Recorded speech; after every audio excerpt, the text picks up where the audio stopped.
성부와 성자와 성령의 이름으로 아멘.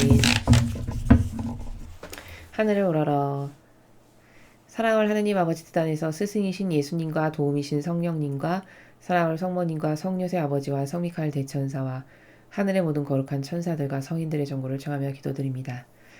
아버지, 오늘도 인류에서 바쳐진 모든 기도와 예물과 희생과 봉헌과 감사와 찬미와 흠승과 영광과 아버지께서만이 받으셔야 될 마땅한 모든 권리들, 이 모든 것들을 전 세계에 아버지께서 사랑하시는 자녀들이 바친 그 모든 것을 다 합하여 예수님과 어머니 하나 되신 성심을 통해 아버지 뜻에 봉헌드리오니 아버지 너그러이 받으시고 위로받으시옵소서. 또한 정말 이 악으로만 가득한 세상에 쉼 없이 포기하지 않고 버리지 않으시고 사랑의 나라로 늘 이런 진리의 말씀을 저희에게 주시는 아버지의 지구하신 사랑에 온 인류를 대신하여 감사와 찬미와 영광과 흠숭과 존경과 사랑을 드립니다. 아버지, 그저 올바르게 반영할 수 있는 은총을 주시옵소서. 이 나라와 이 나라에 살아가는 모든 국민들이 부디 하느님 아버지를 어서 빨리 깨닫고 회개하고 뉘우치고 돌아서서 아버지 뜻에 알맞게 맞깝게 올바르게 반영하는 그런 자녀들이 될 수 있도록 자비를 베풀어 주시고 축복하여 주시옵소서. 불쌍하고 가련히 여겨 주시옵소서. 이 모든 기도 우리 주 그리스도를 통하여 비나이다. 아멘. 성부와 성자와 성령의 이름으로 아멘. 안녕하십니까. 하느님의 뜻 선교의 윤피아수녀입니다. 오늘도 아버지께서는 우리에게 이 마귀로 가득한 세상에서 살아가기 위해 반드시 필요한, 그리고 잘못되어 있는 부분들을 깨닫게 하시는 신적 질서의 말씀을 주셨습니다. 어떤 내용인지 여러분과 함께 학습해 보도록 하겠습니다. 2020년 9월 28일 대중을 위한 메시지.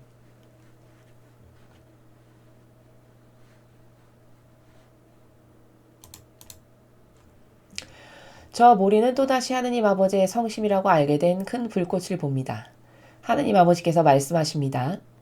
비록 팔레스타인들은 받아들이지 않았지만 중동 지역에서 평화협정이 이루어졌다는 사실에 나는 매우 기쁘다. 나는 내 모든 자녀들 가운데 평화가 존재하기를 바란다. 나는 모든 이가 공동선을 위해 일치하기를 바란다. 이 기도 성지의 고통의 성모 마리아 성상에서 때때로 천상의 성유가 흘러나오는 이유는 오늘날 마리아가 때로는 폭력적인 방식까지도 동원해 서로 맞서기 위해 항상 새로운 이유들을 찾아 헤매는 세상의 마음 때문에 깊이 슬퍼하기 때문이다. 너희가 지상에서도 함께 평화롭게 살지 못한다면 어떻게 천국에서 함께 살 수 있겠느냐? 폭력은 결코 해결책이 아니다. 폭력은 문제의 일부다. 세간의 주목을 받는 자들과 대중매체가 인종차별의 교만을 건드려 말썽을 일으킴으로써 또 다른 새로운 문제를 초래하는 것을 허락하지 마라. 더 많은 문제가 아니라 평화를 이루기 위한 마음가짐을 가지고 서로를 대하여라. 나의 계명이 선과 악의 차이를 판별하게 하여라. 마음을 편안히 가지고 평화를 장려하여라. 주님의 말씀입니다. 하느님 감사합니다. 예, 이 폭력 사태에 대해서 굉장히 자주 빈도 높게 여러 번 말씀하셨습니다. 오늘뿐만이 아니고 이전에 앞에 다른 메시지에서도 그만큼 중요하니까 반복해서 강조하시는 것이죠. 이 마지막 시대의 특징은 요한계시록에 보면 사람의 그 지력의 수준이요. 점점 떨어질 대로 더 떨어져서, 그러니까 문화와 풍요는 이렇게 발전했는데 그럼 지력도 거기에 맞춰서 이렇게 같이 동반 상승하느냐? 그렇지 않다라는 겁니다. 문화와 경제적 부와 풍요가 이렇게 상승을 하면 할수록 인간은 점점 편리해지고 점점 각박해지고 인격은 점점 바닥이 되고 지력은 점점 쓰지 않아서 동물적 본능의 수준에 머무는 이렇게 급하얀 곡선을 치는 게 그게 바로 마지막 시대의 특징입니다. 지금만 그러느냐? 항상 성경을 보면 마지막 시대 망하기 직전에 인류는 타락했고 쾌락으로 병들고 온갖 부정부패가 난무하고 폭력성이 강하고 이런 것이었음을 우리는 성경에서 볼 수 있습니다. 그래서 니네베를 망하게 하시기 전에 그 니네베 사람들이 가장 좋아했던 그림이 뭐였냐면은 그게 조사된 것을 제가 볼 기회가 있었는데 가장 사람을 잔인하게 폭력적으로 죽이는 그림 있죠.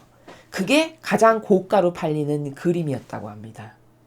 그러니까 이 정도로 시대가 망하려고 하는 그 직전에 치달았을 때 인간의 특징을 보면은 항상 공통점을 띠게 되는데 그게 이렇게 폭력성이 강해지고 법과 뭐 헌법이나 이런 거 지키는 거 상관없고 무질서 자체고 그리고 이기주의, 개인주의 그리고 지력은 점점 쓰지 않아서 점점 더 떨어지고 나밖에 모르는 이기주의 이런 특징적인 것이 항상 발견되었음을 우리가 확인할 수 있습니다.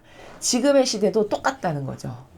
그래서 하느님께서는 그런 마지막 시대에 인간이 정말 병들 대로 병들어서 마귀에게 완전히 장악돼서 바닥을 치는 그런 인격과 수많은 동물적인 본능에 머무는 속성들에 대해서 가르쳐 주시고 깨닫게 하심으로써 이렇게 하면 안 된다. 이것은 이렇게 달라져야 된다라는 것을 우리에게 이 진리의 메시지를 주시는 것입니다.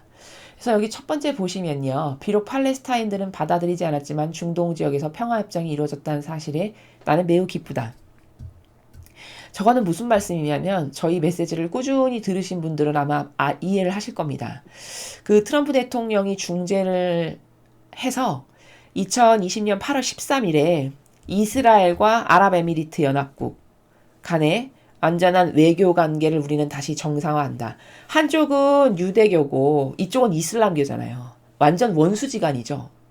오랜 기간 동안 원수로 지냈는데 트럼프 대통령이 중재를 하시면서 두 이슬람국가 그리고 유대교라고 하는 이 이스라엘과 아랍에미리트 연합국 간의 외교 관계가 정상화 우리는 하겠습니다라고 합의를 한 것이 불과 얼마 몇 달 전인 8월 13일이었습니다. 그렇게 됨으로써 이제 평화로 나아간다 라고 하는 엄청난 의미를 띄었었는데 바로 그것에 대해서 말씀하시는 겁니다. 그것을 기쁘게 생각하신다라고 아버지께서 이야기하고 계십니다. 나는 내 모든 자녀들 가운데 평화가 존재하기를 바란다. 나는 모든 이가 공동선을 위해 일치하기를 바란다. 그러니까 평화가 좋은 거고 공동선이 좋은 거죠. 문제는요. 여러분이 저런 메시지를 딱 들으셨을 때 잘 분별하셔야 되는 분별의 기준은 뭐냐? 뭘로 하나가 될 거냐? 어떤 가치의 기준을 두고 평화를 누릴 거냐? 무엇에 근거하는 공동선을 추구할 거냐? 이런 겁니다. 이 기준이 더 중요하다고 많은 강의에서 말씀을 드렸습니다. 여기 아버지께서 평화가 있어야 된다. 공동선을 위해서 모든 이가 일치해라. 이 말은 아버지의 뜻 안에서 즉 주님의 거룩하신 진리를 근거로 해서 그것을 기준으로 우리는 모두가 다 이 진리에는 완벽하게 그것만이 옳은 기준이라고 다 합의합니다. 라고 하는 그 절대성의 기준을 딱 놓고 그것 가운데 아버지가 원하시고 기뻐하시는 것만을 함께 추구하는 공동선. 이런 것이 옳은 것이지. 아니 빨갱이 공산당하고 함께 공동선을 펼쳐나갑시다. 빨갱이 공산당하고 평화를 누립시다. 이러면 말이 안 되는 거죠. 그것은 그 마귀의 속성과 하나 되자라는 거고 그 마귀와 함께 평화를 누리자는 것이니까 따라야 될 가치와 기준이 뭐에 근거해서 어떤 평화냐, 뭐에 근거한 공동선이냐 이거는 매우 중요하다라는 것을 여러분께서 꼭 명심하셔야 됩니다. 이 기도 성지의 고통의 성모 마리아 성상에서 때때로 천상의 성유가 흘러나오는 이유는 오늘날 마리아가 때로는 폭력적인 방식까지도 동원해 서로 맞서기 위해 항상 새로운 이유들을 찾아야 하면 세상의 마음 때문에 깊이 슬퍼하기 때문이다.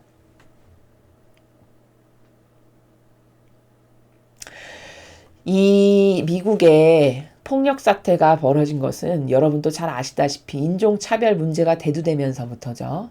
근데 그 인종차별의 문제가 대두된 것도 사실은 여러 가지 자료를 찾아보고 조사해보고 공부를 해보면 이 딥스테이트라고 하는 마귀 세력, 빨갱이 공산주의와 그리고 프리메이슨 일루미나티와 그리고 전 세계를 지금 휩쓸고 있는 공산주의 사상 이런 마귀의 세력이 연합하고 하나 되고 동조해가지고 지금 전 세계를 새로운 단일 질서의 체계로 만들어 나가는 것이 이들의 목표인데 이것을 위해서 여러 가지 이슈들을 일으킵니다. 멀쩡하게 가만히 평화롭게 잘 살아가는데도 인종차별 이런 이슈를 하나 딱 떠올리는 거죠. 그리고서는 거기에 대표가 될 어떤 사건 하나를 딱 터뜨립니다. 그게 바로 미국에서 있었던 그 흑인이 경찰관에 의해서 제압하는 과정에서 죽은 바로 그런 불미스러운 일 같은 걸 하나 딱 이슈화를 시켜서 터뜨리는 거죠. 근데 여러분 잘 생각해 보십시오. 경찰이 어떤 공무를 수행하다가 누군가가 범죄자가 죽을 수 있는 것은 반드시 흑인만 그런 건 아닙니다. 그런 케이스는 여러 가지 경우에 있을 수 있는 일입니다. 그런데 사람이 정신이 병들고 오감이 병들고 진리의 근거에서 뭐가 옳다 그르다를 똑바로 분별할 수 없는 정신세계가 되면 자신의 병든 기호에 필 꽂히는 게 하나 딱 생기는 거죠. 바로 마귀는 요런 술책을 씁니다. 그래서 소수의 흑인을 좀 흔들어 보자.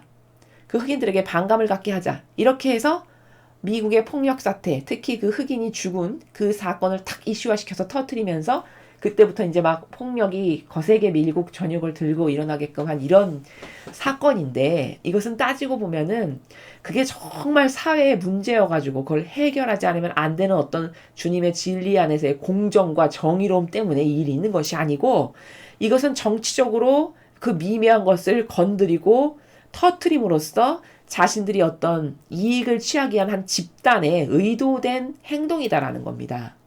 그런 것을 깨닫고 발견해야 되는 것이 진리를 배웠을 때만 그걸 볼 수 있는 눈이 열리고 가능하고요. 그것은 항상 숨겨져 있는 뒷너머에 있는 나라를 발견하는 거기 때문에 겉만 보는 사람의 눈에는 절대 보이지가 않습니다. 그저 피상적이고 형상적이고 눈에 보이는 게 다라고 믿고 사는 사람의 사고방식에는 절대로 그게 보이지가 않는다는 게 문제라는 거죠. 그런데 아버지는 이런 폭력 사태로 인해서 매일 치고받고 싸우는 이런 일련의 과정들을 참 성모님이 슬퍼하신다는 겁니다. 그래서 이렇게 서로 맞서고 싸우려고 맨날 그런 이유를 꼬투리를 찾아 헤매는 이런 세상의 마귀들, 이 마귀의 세력들 때문에 정말 마음 깊이 슬퍼하신다는 거죠, 어머니께서. 그래서 그 눈물에서 이렇게 성유가 흘러나오시는 이유는 바로 내가 세상에 이런 악들 때문에 슬프다라고 표현을 하셔서 우리에게 보여주시는 것이죠. 깨달으라고. 너희가 지상에서도 함께 평화롭게 살지 못한다면 어떻게 천국에서 함께 살 수 있겠느냐. 폭력은 결코 해결책이 아니다. 폭력은 문제의 일부다. 그러니까 어떤 문제가 있을 때 그것을 해결하는 방법이 폭력적이고 어떤 과격한 뭔가를 쓰는 이런 것은, 이것은 진리의 세계에 맞추어 봤을 때 걸맞지 않는 방법이죠. 이것은 신적 질서의 나라에서 비추어 봤을 때 아버지가 원하시지 않는 방법입니다. 그리고 이런 어떤 폭력은 또 다른 폭력을 낳고 점점 더 마치 불을 지피듯이 더 커지기만 할 뿐이지 그것의 진정한 해결책이 되지는 않죠. 우리가 누누이 경험하듯이. 그러니까 이것은 마귀가 인간을 자꾸 그 폭력과 유혈 사태로 내몰기 위해서 쓰는 간약한 계략이라는 것을 깨닫고 여기에 동조되거나 여기에 감정이 동요돼가지고 거기에 하나 되는 일을 하면 안 된다라고 말씀하시는 겁니다. 세간의 주목을 받는 자들과 대중매체가 인종차별의 교만을 건드려 말썽을 일으킴으로써 또 다른 새로운 문제를 초래하는 것을 허락하지 마라. 그러니까 지금 세간의 주목을 받는 자들은 누굴까요? 유명한 정치인들, 유명한 연예인들, 이런 겁니다. 그들이 말 한마디 하면 엄청난 파급력을 끼칠 수 있는 이런 유명 인사들 있죠. 그 사람들이 종종 나와서 이상한 정치적 발언을 우리나라도 보면 하죠. 그거 왜 그러느냐? 사실은 뒤에서 조종하는 세력이 있는 거죠. 당신 나가서 이런 한마디 하시오. 그리고 뭔가 오고 가는 교류가 있는 거고, 그렇게 해서 서로 이득을 보는 게 있는 거고, 이 사람은 어떤 소신이 있어서 그런 말을 하냐? 그것보다는 자신의 사욕과 욕망과 어떤 관계성 안에서의 이득관계 문제 때문에 그런 것으로 동원되는 경우가 많고, 미국도 별반 다르지 않습니다. 그래서 유명인사나 정치인, 특히 민주당이겠죠. 이렇게 세상에 주목을 받고 관심을 받는 어떤 히트메이커들, 이런 사람들이 그런 말을 하면 사람들이 어머 누가 그런 말 했대, 이러면서 지력이 떨어지고 분별이 없는 사람은 확 거기에 몰리는 이런 사회적인 현상이 있잖아요. 이것을 마귀가 악용하는 거거든요. 그러니까 그런 것에 활용당하지 않아야 된다는 겁니다. 그렇게 활용당하지 않으려면은 이 진리를 배워야 되고 이 진리에서 가르쳐주는 이 아버지께서 가르쳐주시는 규칙들, 다양한 아버지가 가르쳐주시는 질서들 이런 거를 자꾸 나의 사고방식이 되게 하고 강물처럼 나의 사고방식으로 흐르게 해야 내가 어떤 그런 이상한 이슈가 있을 때 속지 않고 올바르게 분별할 수 있고 거기에 하나 되고 동조하지 않을 수 있는 것이죠. 더 많은 문제가 아니라 평화를 이루기 위한 마음가짐을 가지고 서로를 대하여라. 자꾸 폭력과 유혈 사태와 이런 걸로써 문제를 일으키는 쪽으로 가지 말고 평화를 이루기 위한 마음가짐을 가지고 서로 대해라. 그러니까 평화를 이루기 위한 마음가짐은 뭐냐면 용서하는 겁니다. 서로가 서로를. 부족한 것을 수용하는 거죠.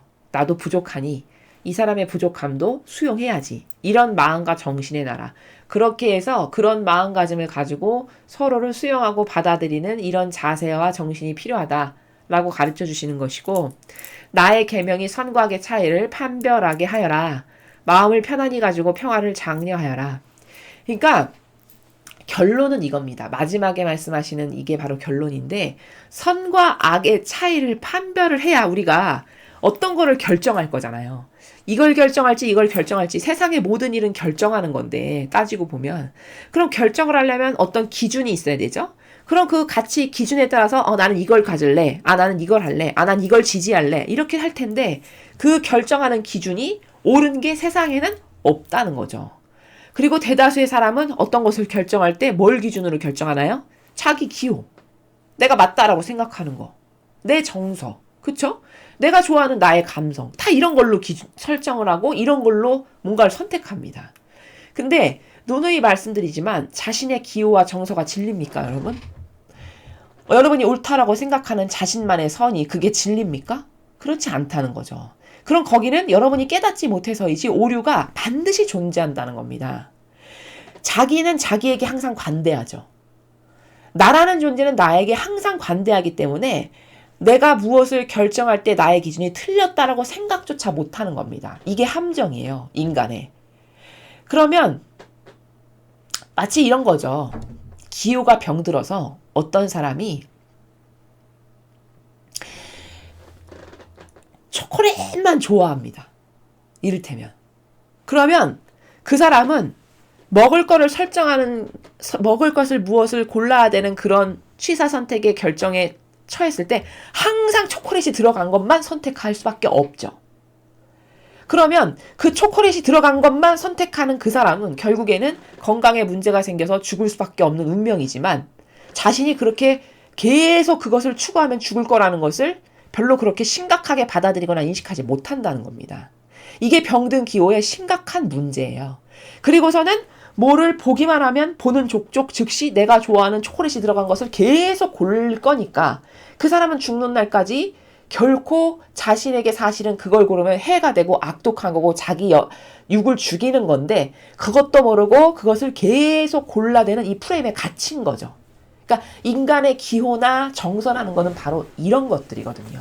그치만 자신은 자기에게 관대하기 때문에 자기가 그 초콜릿으로 성인병이 계속 생겨가지고 죽을 거라는 것을 심각하거나 나에게 닥칠 일이라고는 전혀 예상을 못한다는 겁니다. 이게 바로 인간의 기호가 가진 내가 좋아하는 것을 한평생 계속 따르면 받게 될, 초래하게 될 열매입니다. 바로 이러한 것과 다르지 않은 기타 등등의 모든 것이 내가 좋아하는 기호, 경향, 내가 옳다라고 생각하는 선, 이게 다 그런 별반 다르지 않은 대동소이한 나라들에서 뭘 선택하는 거거든요. 그러니 이렇게 기준이 잘못됐는데 뭘 선택한다 안 될 올바른 것을 선택할 리가 없겠죠. 그래서 아버지는 매일 말씀하시기를 너가 선과 악의 차이를 판별하려면 내 계명을 가지고 판별해라. 이렇게 말씀하시는 겁니다. 마지막 문장이. 나의 계명이 선과 악의 차이를 판별할 수 있게 해라. 즉 계명이란 건 뭘까요? 다른 말로 하면 진리죠. 아버지가 주신 십계명, 진리, 신적 질서. 이게 선과 악을 가려내서 무엇을 선택하고 내가 어떤 것을 따라야 할 때 바로 그것이 기준이 되어야 한다라는 것을 말씀하시는 겁니다. 왜? 저기에만 오류가 없거든요. 저 진리만 완벽하고 퍼펙트하거든요. 저런 진리 안에서 무엇을 결정해야만 내 영혼에 유익이 되죠. 그래서 아버지는 뭘 결정할 때는 네가 좋아하는 너의 정서와 너의 기준과 가치관과 네 선으로 할 것이 아니라 내가 너희에게 이것을 따르거라라고 질서를 주셨잖아요. 따라야 될 질서. 어떻게 살아라 라고 하시는 가치관을 주셨죠. 그 가치관의 질서로 살아야 된다 라는 것을 깨닫게 하시는 겁니다. 그래서 우리는 참 인간이 자신을 깨닫는다는 것이 얼마나 어려운 일인가. 아마 대다수의 사람은 한평생 죽기 직전까지 자신이 어떤 존재인지를 깨닫지 못하고 죽는 사람도 이 인류에는 엄청 많을 겁니다. 그것은 정말 하느님이 주시는 특별한 은총이고요. 진리를 배운다는 이것도 하느님께서 주시는 엄청난 은총과 사랑입니다. 이렇게 진리를 배울 수 있는 기회가 주어졌다라는 거, 나에게 하느님께서 이런 진리를 매일 깨닫게 하시고 가르치신다는 거, 이건 정말 그 어떤 것하고도 바꿀 수 없는 소중하고 가치 있는 것이고 아버지께 죽는 날까지 감사드려도 다 못 드릴 만큼의 엄청난 은총이다 라는 것을 여러분께서 발견하시고 그 아버지가 부어주시는 이런 사랑에 올바르게 화답할 줄 아는 우리가 되어야 되고 가르쳐 주시는 이 진리를 통해서 세상의 모든 것을 바라볼 수 있는 관점이 열려야 하고 또 이렇게 가르쳐 주시는 질서를 통해서 과연 나는 이 질서의 정신세계와 얼마나 같은가 다른가 비틀어져 있는가 벗어나져 있는가 다르다면 뭐가 다르고 나는 뭘 고쳐야 되고 어떻게 달라져야 되는가 이런 것을 자꾸 생각하고 자신을 바꾸는 사람이 똑똑한 사람이고 강한 사람이고 현명한 사람이고 지혜로운 사람입니다. 여러분 모두도 아버지가 주시는 이 특별한 사랑에 올바르게 반영하면서 그리고 자신을 매일 바꿔나갈 줄 아는 그런 여러분들이 되셨으면 좋겠습니다. 이상으로 2020년 9월 28일 대중을 위한 메시지 해설을 마치겠습니다. 감사합니다.